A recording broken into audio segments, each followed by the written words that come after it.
Այսքան մեծ թվով քաղ բանտարկյալներ, մեկ էլ երբ եք հիշում, որ եղած լինի Հայաստանում, գիտեք, որ կին քաղ բանտարկյալ էլ կա, Բագրատ Սրբազանի մտերիմը Լիդիա Մանթաշյանը,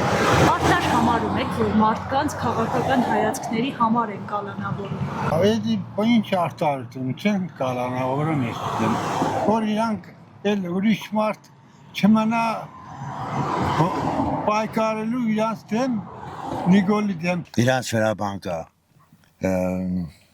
ինչ անցեմ, պլանկա, այդ պլանը պիտի կատարեն։ Դա շատ վտանգավոր երևույթ է։ Եթե խոսքի ազատություն է, դեմոկրատիա է, ոնց ասում են։ Պետք է ով ինչ մտածում է ուղիղ ասե, բայց տեղեկա դիմպես խոսանոր ինչ որ մեկին է ծեր տա։ Իմ կարծիքով չէ։ Քաղ բանդարգյալներին вообще։ Չեմ հիշում, մինակ Նիկոլ Փաշինյանի վաղտ եմ հիշում։ Օժա ճամպեն բաց է, որ ինքը նորից ընդրվի։